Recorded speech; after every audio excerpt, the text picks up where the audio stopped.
Welcome back, everyone. Scootsy16 here with another episode of the Chem Lock League, and in a shocking turn of events, the Tundras are competing for a playoff spot.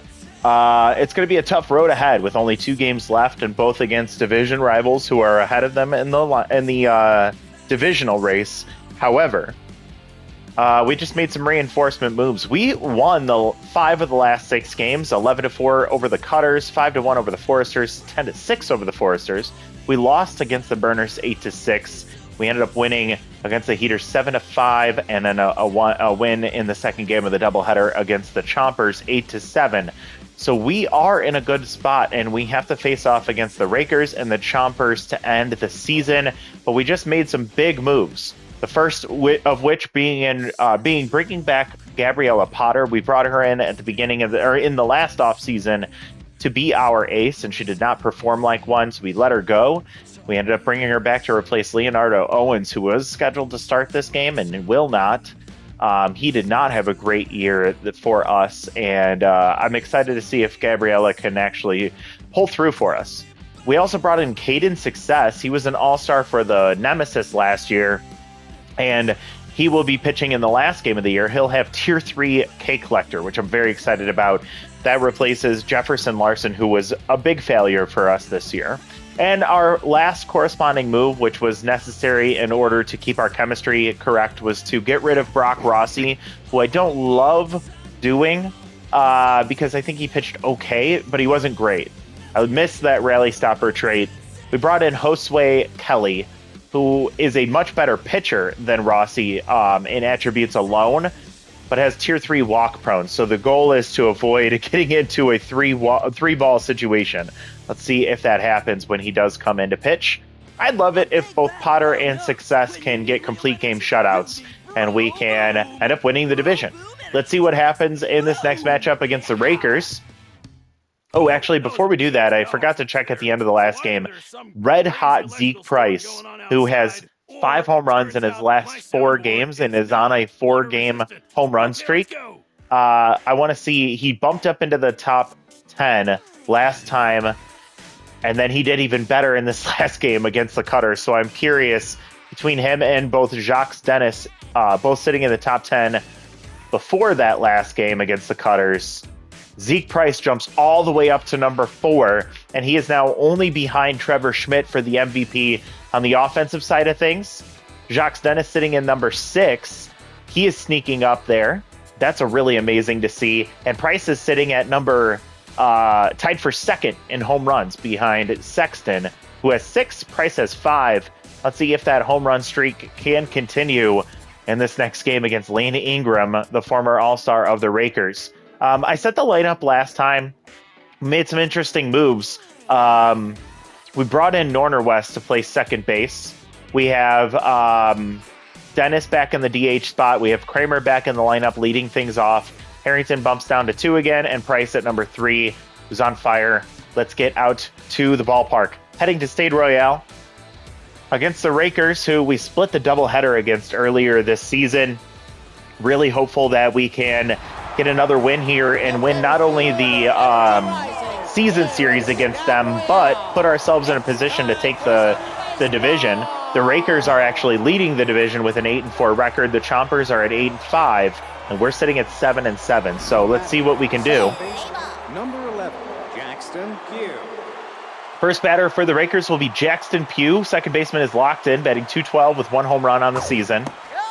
And Potter back out to the rubber for the Tundras. She's a rookie this year and has not looked great in her rookie season. We'll see what she can do against this really potent Rakers offense. A ground ball to second base is a great start. Agnes Lowe comes up batting 125, no home runs and 1 RBI. Good hitter, just hasn't gotten it going this year. DHing today is Tier 2 Little Hack, which you'll see activated here. Looks really good on her. Takes the ball high. Potter trying to be careful, and a ground ball down the right field line. It's going to get past the diving Kramer into the corner. Get wrecked, misplays it. Heading to second base is Lowe. She's going to coast into second with a double. So having a rough year, but she finds some green grass, and she'll get into scoring position for Trevor Schmidt, the current leader in the MVP voting for offense, batting .515 with 5 home runs and 16 RBIs. Pulls one foul. His tier 2 base rounder. He's locked in. Ball inside. He takes another ball. It's a 2-1 count. Runner in scoring position. Schmidt was the... Oh, what a play from Potter. She snatches it out of the air. Thought it was going to get past her. Good reaction from Lowe as she dives back to second base. And Trevor Schmidt was the all-star for the Rakers last year. And here comes Lozano, who has tier 3 first pitch slayer. He pulls for a foul. He has tier 2 RBI hero right now. 1-1 count. 2 outs. Just gets a swinging strike outside of the zone. Potter with a strikeout ends the inning. She got herself in a bit of a trouble with a double right ahead of Schmidt and Lozano, and she manages to get out of it. So she allows the 1 hit. We're scoreless heading into the bottom of the first. Potter is going to give me a heartburn all game long.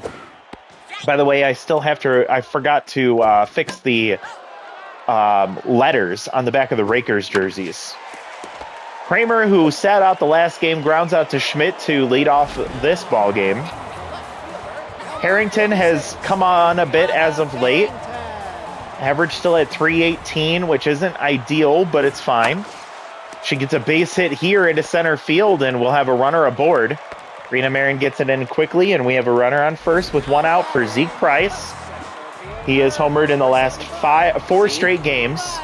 5 total home runs in these last 4 games. Just these last 4 games alone have probably skyrocketed him into the potential running for the MVP as he grounds to third. That'll advance the runner, but not what we expect from Price normally.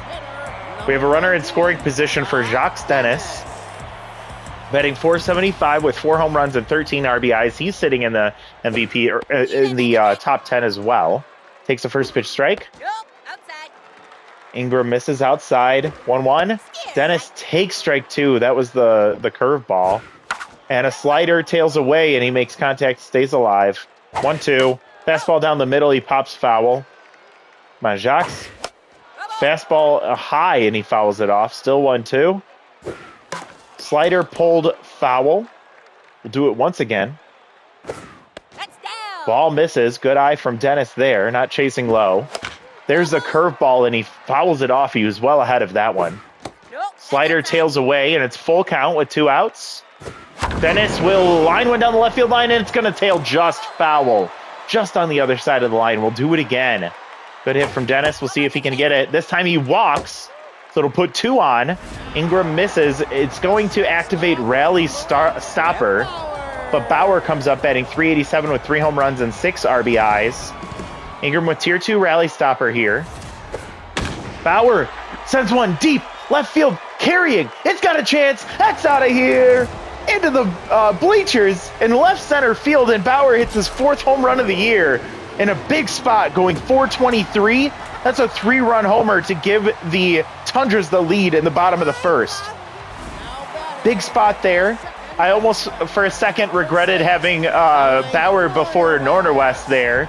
And Ingram is tense facing off against Norner West, who takes a curveball for strike 1. Takes a ball. Oh, that was a strike? Are you kidding? That's a ball. 1-2 count to Norner West. And he takes strike. Boy, this ump with some really tough calls on the edge of the plate there. And Norner West goes down looking. He strikes out to end the inning. A 3-run homer from Flip Bauer gives us a 3-run lead. Norner West now tense over at second base after that strikeout.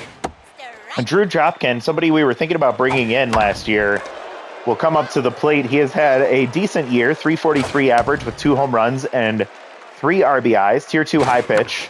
And he gets a low pitch inside, and it's going to be a grounder to first. Kramer takes that one himself. I'm going to bring up the on-fire center fielder, Rena Marin. Rena on fire, batting .375. 2 home runs this year. And 5 RBIs. Takes a strike at the bottom of the zone. 1-2. Ball too high and misses. Ground ball, late swing there on the fastball. It's foul. Another one, same thing. 2-2. Ground ball right to Kramer. Nice backhand as he heads to first, and Marin loses mojo back to locked in, excuse me.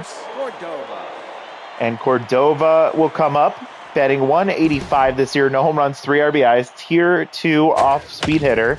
Gets it there, but well ahead and pulls it foul. Fastball misses low and in. A ground ball to the first baseman. Kramer gets all 3 outs in that inning. Nice pitching from Potter through 2. We head to the bottom of the second now. Ingram will face off against the 7, 8, 9 hitters, starting with Christian Black. Christian has been very surprising as we brought him in to replace Raiden Coleman earlier this year. Christian batting .412 with 1 home run and 6 RBIs. Takes the ball high and away. A liner, nice play from Horst Cordova, out number 1. Cadman comes up. Average sitting at 276. He had a home run earlier this year. I think that was the 2-run homer. He grounds this one. Diving play from Trevor Schmidt. Gets up, tosses to first. Not in time. Luckily, we have a catcher with some speed. He's able to leg out the infield single. Great play from Trevor Schmidt. As you can see, he's not just doing it with the bat. He's doing it with the glove, too. But 1 out runner on first. Infield a double play depth for Amos. Get wrecked. Hitting in the 9 spot in this game. Long pause from Ingram. Chasing high and away for strike 2. 3 pitches and a strikeout to get wrecked there. And he's the one that gets wrecked. 1 out for Brock Kramer, 0 for 1. I'm sorry, 2 outs for Brock Kramer, 0 for 1. Ingram still tense. Strike catches a corner. Man, that outside pitch is getting called way more often than it should. Ball high, 2-1 to Kramer. And he grounds to first. Good play from Sarai Williamson to end the inning. So getting bailed out there. Tough response from the Tundra's offense. After a 3-run first inning, we get nothing in the second. And we've seen Weston Eel get a hold of a couple in his career against us. 0-2 count, and he takes strike 3. So he stays tense. The first baseman, number 2. And that'll bring us to Sarai Williamson, batting 136 as tier 2 inside pitch. Has tier 2 contact versus lefties, but of course not activated here. And Williamson will take a first pitch strike, fouls one back, down 0-2. Potter locked in, takes the ball low. 1-2, fouled off. Takes the ball outside. Potter will get her to ground to short. Bauer locked in, will toss to first, out number 1. Nice easy toss across the diamond there.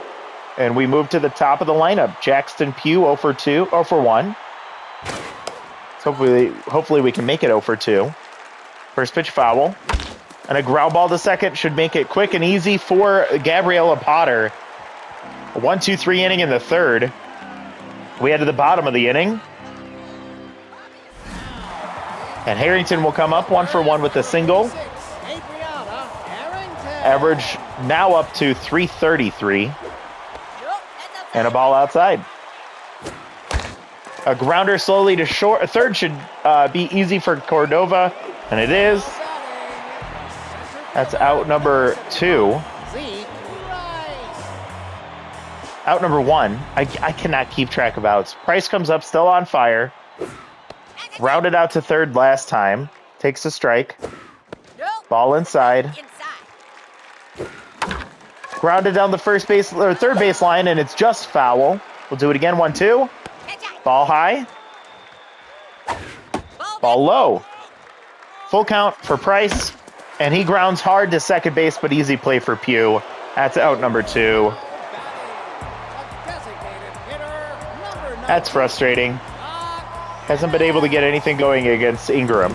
2 outs for Jacques Dennis.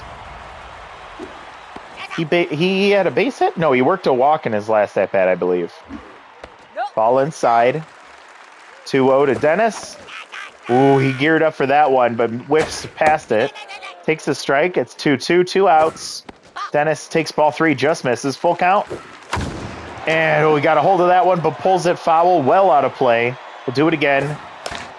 Way outside, but he fouls it off, staying alive. Oh, that was his pitch. He knew it. He throws the bat in frustration. Just missed a big opportunity there. Now batting, designated hitter, number 70, Agnes Lowe. And now Agnes Lowe will come up. She's 1 for 1 with a double. The only hit of the game for the Rakers so far. 3-0, top of the 4th. Potter locked in. Fouls that one off. And a ground ball foul. 0-2 count. Another foul. Staying alive is Lowe. Fastball fouled back. We'll do it again. And a liner misplayed by Christian Black, but he keeps it in front of him. And he's going to be able to make the play at first base. So great job from Black to stay with it. He backhands it, knocks it off his glove. Looks like it may have hit him in the palm, but it stayed right in front of him. And he's able to collect himself and get it over to first in time. 1 out, and Schmidt pops up to center. Easy play for Price, out number 2. And now Lozano, who's tense, will come up with Tier 3 first pitch Slayer. If I'm Potter, I'm throwing this one way outside. It's ball low and in. Okay, we'll take that. Now tense. Takes a strike. Takes strike 2. And lofted into left field, hanging up for Harrington. Will catch that one to end the inning. So through the gauntlet of the Rakers' top of the order, and a great inning for Potter once again as she goes 1-2-3. And that'll bring us back to Bauer. He has the one big blast in this game that broke the game open for the Tundras. Took a ball out. Outside here. He's locked in. Late on that one, fouls it off. Fouls that one back. Ball inside. 2-2 count. Bauer down the left field line. That's going to tail away and get down. 2-2. Sends one to deep center field, carrying another one that's got a chance. Bauer, 2 home runs and 2 at-bats. This one into the Tundra's bullpen. Sent into the frozen Tundra, a Stade Royale, 425. And he just hit his 5th home run and 10th RBI of the season. He's responsible for all 4 runs in this ball game for this offense. Holy shit. Lane Ingram gets pulled for Rig's smile. We've seen Rig in the past. He has a perfect ERA this year, a 193 whip and 4 strikeouts against Norner West, who's tense. We'll see what he does here. Norner West ahead in the count, but he pops up behind first base. Easy play for Williamson. There's an easy out for out number 1. Now Black 0 for 1. Smile at full stamina, so he probably has a lot of game left in him. And a ground ball from Black to Schmidt for out number 2. Especially if our offense is going to be swinging at those early pitches. Man, 1 for 1 with a single. And shatters his bat. That's going to go to Schmidt as well. Easy play for the shortstop there. Out number 1. Or out number 3. That'll end the inning. I really can't get my outs right, can I? Drew Jopkin, 0 for 1, comes up against Potter. Potter throwing 53 pitches so far, heads into the top of the 5th, and will immediately get a grounder to second base. Easy play for Norner West, out number 1. Marin 0 for 1 and lost her mojo down to locked in from On Fire. She swings at the first pitch, rips it down the left field line. That's going to be extra bases. Harrington will get to it, but not before Marin slides into second with a double. A 1-out double. And she gets her mojo back to On Fire. Cordova 0 for 1. High pressure situation here for Potter, who's still locked in. Tier 1 Steeler over there at second base. Not noticeable, but with her elite speed, it may be just enough for her to score. To steal third base, which she hasn't attempted yet. 1-2 count. 60th pitch from Potter is popped up shallow left field. See if anybody can get to it, diving for it. Harrington will come up with the catch. Bauer broke all out for that one, and he couldn't make the play, but Harrington closed the distance quickly. That'll be out number 2, and now Weston Eel, who's tense, will come up. Potter still locked in. Tense in a high-pressure situation does not help his attributes much. And Potter trying to get him to chase outside. Tier 2 low pitch. She falls behind 3-0. Eel will take ball 4. Not the player to walk. The first baseman, number 2, Sarai Williamson. And Williamson will come up. Max pressure. And that's going to bring in Quincy Healthy, who's had a few days off. I hope that's enough for him to feel a lot more comfortable in this situation. He has Tier 3 clutch, Tier 3 rally stopper, both maxed out. 2 on, 2 outs, 4-0 ball game. Gets a 102-mile-an-hour strike at the bottom of the zone against Williamson. That slider was nasty on that break. Ball low, full count, 2 outs. Runners will take off. Ground ball to Black. Black will go the easy way to first, and that'll end the inning. Good job from Quincy Healthy. Finally comes through for us. Man, that one was scary.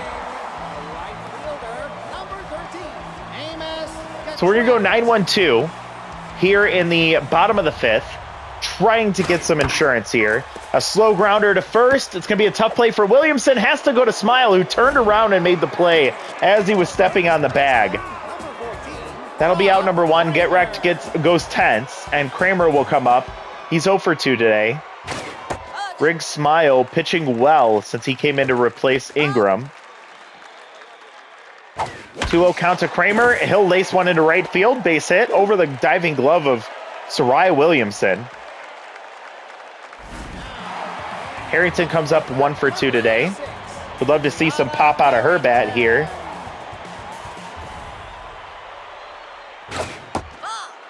Takes a ball. Another one. 2-0 count for Harrington here. She pops one up into left field. Will that get down? It is going to get out of play into the stands. 2-1 count. Some lucky fan gets a souvenir there. Now it's 2-2 with tough out activated. Runner takes off. Taken strike 2. And a misplay from Schmidt on a ball in the dirt allows the runner to reach second safely. That one got scary. I thought that was going to be a strike him out, throw him out, double play. Good speed on second. Zeke Price on fire still, but 0 for 2. And he hits this one hard but foul down the left field line. It had the distance. Chases one and fouls it off. Ball in the dirt, and he makes contact there. It's still 0-2. Come on, Zeke. Let's keep that home run streak alive. Ground ball slowly to second base. Easy play for Pugh. The quick throw to first ends the inning. So nothing in the bottom of the 5th. And that will take us to the top of the 6th. We're up 4-0. We got out of a really tough jam. We're in a medium pressure situation, so none of his traits are activated here. Quincy, I just need a clean inning out of you, bud. Against Jackson Pugh. 2-1 count. And a ground ball, hard hit ball to Kramer. Norner West can't get to it in time. Good job for Healthy covering the base, but a really tough play from Kramer. They're going to mark it as a single. So good speed on first for Agnes Lowe. This is the toughest part of the lineup for Healthy. We're in a high-pressure situation, so clutch does activate. Get Wrecked can't get to that one in time. He tosses it in quickly to second base, and it'll be runners on the corners for Trevor Schmidt. Oh, boy. Blocked in, 0 for 2. We're going to make this a high-pressure situation. Rally stopper and clutch activated. Runners on the corners, both with the lead speed. Popped up. Kramer's going to get to that one. Runners will hold. That's a big out there. And it will keep max pressure. And it will keep rally stopper activated against Lozano. 0 for 2. Tense. Tier 2 rally RBI hero. Tier 2 first pitch slayer. Quincy Healthy gets him to pop up. Behind the plate. Gadman catches that. That's out number 2. Keeps rally stopper activated. And one more batter. Come on, Quincy. 0 for 2. Max pressure. All the traits activated here. Avoid the top of the zone here. First pitch fouled off for Dropkin. Take strike 2 high. 0-2 count. Don't throw it in the zone. Oh! Quincy healthy! That is what we expected from him. That's what we've expected from him all year long. He finally showed why I want him on this team and how good those 2 traits can be. The Tundras with a huge win here. I got to give it to Gabriella Potter. She had a hell of a performance today, shutting out the Rakers. And they are division leaders right now. We just got a big win to close the gap in this divisional race and this wildcard race. I'm so glad I made those moves. Our offense could have done a little bit more. Love the 3-run homer in the first, but I got kind of scared towards the rest of that game. We shut down MVP Trevor Schmidt. Unfortunately, our Zeke Price also got shut down, so it didn't give us any opportunity to close the gap in the MVP race. That's really frustrating. The big day, however, is from Flip Bauer, 2 for 2 with a 3-run homer and a solo home run. Big day from Bauer. And that's about it offensively for either team. Harrington did score a run. Dennis scored a run on a walk. Ingram, not a great day. Riggs Smile pitched really well in relief. 2 innings, 1 hit, 1 strikeout. Potter gets the win. She goes 4 2/3. She gave up 2 hits and a walk. She struck out 2. Quincy Healthy, hell of a save here. 1 1/3, giving up 2 hits and 1 strikeout. And I feel so much more confident about him now. I think he needed a few days off, and he has looked a lot better. It's going to be Bauer, Potter, and Lowe are your top 3. And oh my goodness, I think we might be actually projected in the playoffs now. Depends on how a few other games play out, but between these two, I'm going to give the loyalty bump to Baxter, just because I'm probably going to replace Bango. Baxter probably as well, but he has cannon arms, so it's possible that I keep him. Between these two, I have to drop loyalty. It's got to go to Get Wrecked. Price has been playing so well. Get Wrecked has struggled a bit down the stretch here. And between these two, we're going to give it to Black. He has played really well for us. All right, so simming ahead, there's a lot of games playing here, including the War Wagons having 3 games. They're ahead of us right now. Who else is playing? The Burners have a game. That one's against the War Wagons. The Chompers have a game in there as well. So this will tell us a lot before our last game of the season. So the Rakers, they don't play any other games. So they stay 8-7. We're at 8-5. The Chompers lost, so they're 8-6. We're 8-7. Rakers have 3 more games left. Chompers have 2. One of them is against us. Oh, man, this is getting way too tight. Ooh, when we're facing off against Cantu, who's tense right now. That's huge. Let's quickly take a look at the wild card race. We jump up into the wild card. Chompers are the only team ahead of us, and we control our own destiny now as the Heaters and the War Wagons both fall to 8-8. No team can beat us in record. It's only possible we lose in run differential, and only if we get obliterated. Because the Heaters and the War Wagons are done. Foresters and the Burners have to win, and they have to have huge wins. Colossus still have 3 games left, but they have to win all 3, and by wide margins. This is a really tight race in the Yang Conference, as there's 1, 2, 3, 4, 5, 6, 7 teams, technically 8 teams that could go 8-8. That's wild. We can win this one against the Chompers. We not only could jump up into the 3 seed, we could potentially jump up into the 2 seed, and we could possibly, I guess we could win the division. We could take the top wildcard spot, but if we win, we are guaranteed in, regardless of anything else. This is really scary now. It got really intense really fast. All right, so since that game ended, what happened? We have a chance to lose consistent on cadence success. I'm not going to develop him right now. We're overpaying him. The Swampers just brought in Withers Gentry, but Alexis McGriddle is now available as an outfield option. Would have low pitch, which isn't that effective, but tough out could be interesting. Quincy healthy for development? Yes, please. Mackay Norner West. I think I might do this just to try and save his his fielding before the playoffs. Flip Bauer. I don't want to risk giving him whiffer. We're good in the starting pitching department now. Development for Price, yes, we'll do that. And +3 contact for Corona. She is now a C-. We'll do development first. No to Resplendent. Yes to Price, 1 speed, 1 arm. No extra speed there. That's okay. It's almost an S tier now. Mackay Norner West, I'm going to do this for his fielding. We can afford it. So we get 2 fielding, 1 speed. It wasn't a lot, but it was enough. Quincy healthy, we're going to do this. 1 junk, or 1 velocity, 2 junk. Doesn't get the bonus velocity. Will he get the extra pitch? He will not. That's okay. And we won't do that for success. We won't do that for Bauer. Damn, that stinks. I wish that whiffer wasn't there. I would do this one for sure.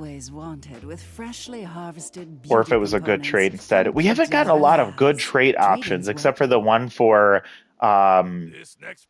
Corona potential to get clutch. I think we blew all of our luck in before the first game of the season when Zeke got clutch trait. So there's no other moves we need to make, but let's take a look at the league leaders. After an 0 for 3 day from Price, did he drop out of the MVP race? He drops down to 5. He's still number 2 in the MVP race for offensive players behind Trevor Schmidt. He needs a big last game of the season. Schmidt still has, I think, 3 games left. Yeah, he has 3 games. I don't think we're going to get the MVP over Schmidt. Unless Price has an absolutely insane 4 home run game or something like that. Sexton is behind him, but leading the league in home runs. We want to keep his home run total at 6. And no more RBIs either.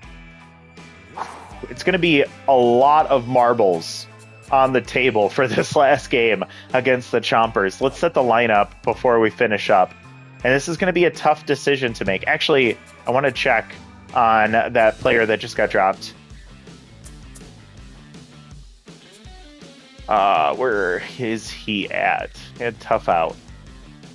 Oh, he must have been not that good. Gosh, he's all the way down here. He's scholarly, so we're not going to make that move to bring him in. Offensively, the only really the real options we can bring in is Massey here, which I won't do. I think our infield is set. We could bring in... Nope, we can't bring in Lola Lucas. Garrett Moss. He's scholarly. Man, actually, he would be really intriguing. Damn. We'd have to get rid of success if we wanted to bring him in. I'm not interested in doing that. Man, why are all of the offensive players... So Massey is spirited. Fitzpatrick is crafty. Coleman's competitive. The next one's Wyatt. Rog McKenzie. Landry. And Escargot.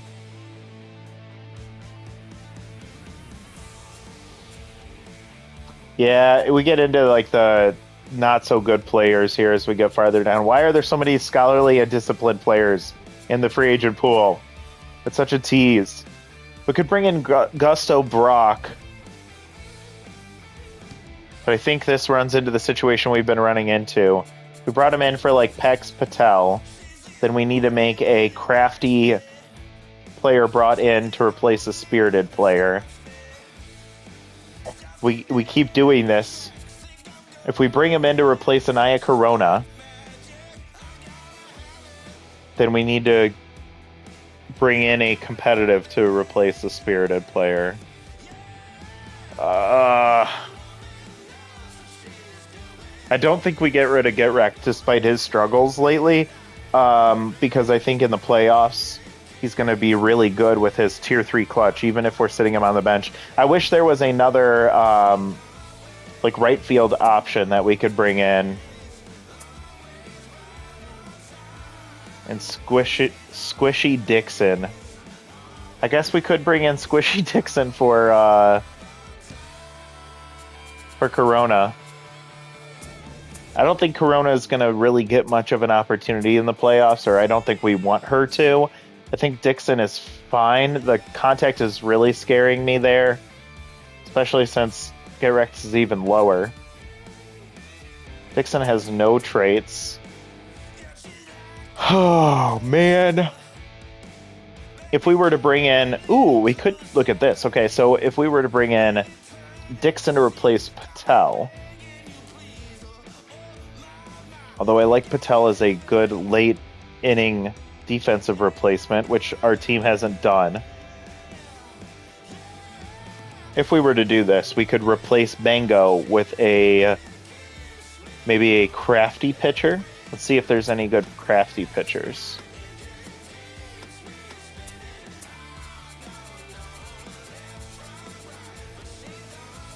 It's Graham, which I'm not interested in. That's not very intriguing to me.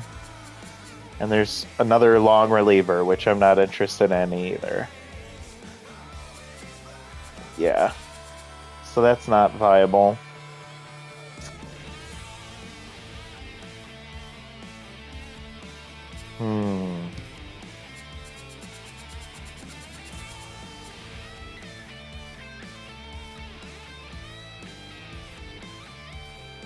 Yeah, our problem is all of our spirited players are like core pieces to our team.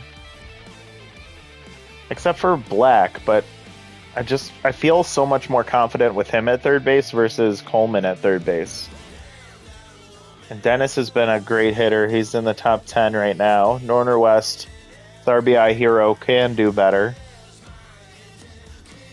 Yeah, I don't think we can make any moves here. I tried, but I think we're going to ride with what we have here. Maybe we can make one more move before the before the playoffs. If we win this game, as long as we make it into the playoffs, we'll see who gets dropped and if we can afford them. But that's where we're going to leave things. Thank you so much for watching. I can't believe we actually... Oh, I guess before I close this out, let's just set the lineup for this last game against the Chompers, where we have ourselves in a good position. I'm going to give Norner West the bench. I think we leave Gadman in here, despite being strained. I think we need him behind the plate versus Baxter. One time I ran into Hack Liner in the stands at a game we were both I think we leave Get Wrecked in as well. With a wonderful mustache. Because we already dropped from... One of his favorite songs. I guess Norner West isn't a bad option. Hack. We go with Patel or do we go with Get Wrecked? Bad defender. I think we go with Patel because we need the defense in right field better than we need the offense from Get Wrecked. Plus we can maybe Get Wrecked in the clutch situation towards the end of the game. And Patel could reach base and steal. So I'm going to put Patel here in right field. I believe in our offense in this game that we can actually produce. So we're going to go with defense here. And I'm really worried about Baxter behind the plate with that low fielding. He's gotten crossed up on a few pitches, but his cannon arm is so elite.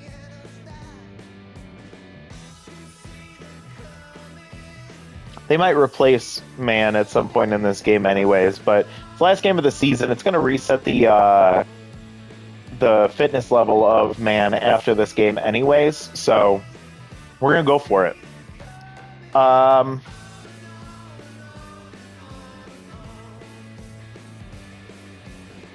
Yeah, we're going to leave the lineup as is here, and we will use our alternate away uniform against the Chompers in the last game of the season. This one's for all the marbles, and a chance for us to make it to the playoffs for the first time in Tundra's history. It didn't look that way at the beginning of the season, but after going 6 for our last 7, we have a chance to do the improbable. If we can win this 7th game, we make it to the playoffs. If we lose, we need a little bit of help.